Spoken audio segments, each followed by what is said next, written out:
नमस्कार, मैं आपके साथ ज्योतिका। आइए रुक करते हैं फटाफट खबरों की ओर। राष्ट्रपति द्रौपदी मुर्मू ने रविवार को बड़ा उलटफेर करते हुए 13 राज्यों के राज्यपाल व एलजी में फेरबदल किया है। उन्होंने महाराष्ट्र के राज्यपाल भगत सिंह कोश्यारी का इस्तीफा मंजूर करते हुए रमेश बैस को नया राज्यपाल नियुक्त किया है। इसके अलावा लद्दाख के एलजी राधाकृष्ण माथुर का इस्तीफा भी मंजूर कर लिया गया है। उनकी जगह अरुणाचल के ब्रिगेडियर बीडी मिश्रा को लद्दाख का एलजी बनाया गया है।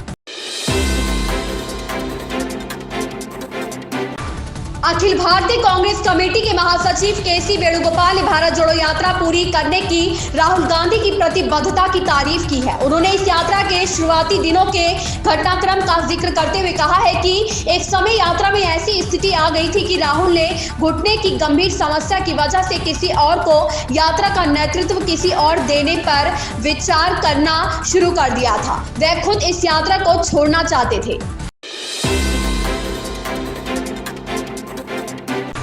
अल नीनो से भारत के मानसून पर खतरा है। इससे सामान्य से कम बारिश होगी। यह जून से अगस्त के बीच सक्रिय हो सकता है। अमेरिका की मौसम विभाग, राष्ट्रीय महासागरीय और वायुमंडलीय प्रशासन ने भारत को दोबारा चेताते हुए यह रिपोर्ट जारी की है। आम आदमी पार्टी के योगेंद्र गुप्ता मीडिया प्रभारी ने मुख्यमंत्री गहलोत पर नकल करने के आरोप लगाए। उन्होंने कहा कि राजस्थान का बजट महज एक दिखावा और दिल्ली सरकार की नकल है, और वो भी अधूरी। दिल्ली में मेयर चुनाव के लिए एक बार फिर तारीख तय की गई है। दिल्ली एलजी वीके सक्सेना ने मेयर चुनाव के लिए एमसीडी हाउस बुलाने की तारीख 16 फरवरी को मंजूरी दी है। बता दें कि एमसीडी अब तक 3 बार मेयर चुनाव कराने में नाकाम रहा है। मेयर चुनाव कराने के लिए जब भी सदन की बैठक बुलाई जाती है, तभी सदन में पार्षद हंगामा करते और कार्यवाही को स्थगित कर दिया जाता। 6 फरवरी और 24 जनवरी को हंगामे के चलते सदन की कार्यवाही को स्थगित कर दिया गया था।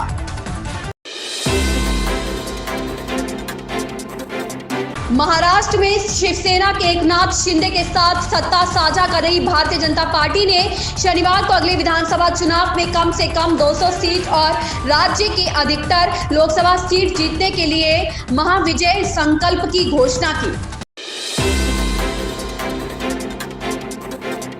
कांग्रेस अध्यक्ष मल्लिकार्जुन खड़गे ने केंद्र की भारतीय जनता पार्टी नीति सरकार पर निशाना साधते हुए शनिवार को आरोप लगाया, ना तो संसद के अंदर बोलने की आजादी है और ना ही बाहर। अगर कोई सच बोलता है, लिखता है, दिखाता है तो उसे वह सलाखों के पीछे डाल देते हैं। इस बीच भाजपा की झारखंड इकाई के अध्यक्ष दीपक प्रकाश ने हालांकि कांग्रेस के कार्यक्रम को नाटक करार दिया।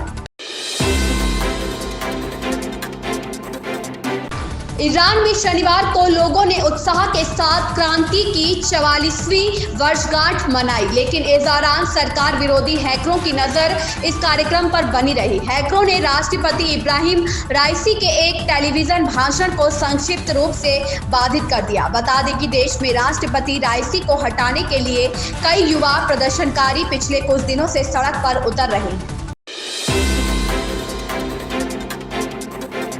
राष्ट्रवादी कांग्रेस पार्टी के महाराष्ट्र प्रमुख जयंत पाटिल ने राज्य के राज्यपाल के पद से भगत सिंह कोश्यारी के इस्तीफे का रविवार को स्वागत किया और कहा कि उन्हें उम्मीद है कि यहां राजभवन के नए पदाधिकारी भाजपा की कठपुतली नहीं होंगे।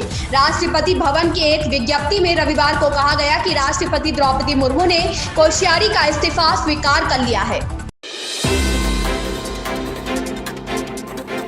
अभिनेता ऋषभ शेट्टी की फिल्म कांतारा को दर्शकों का खूब प्यार मिला। हर किसी ने फिल्म की तारीफ की।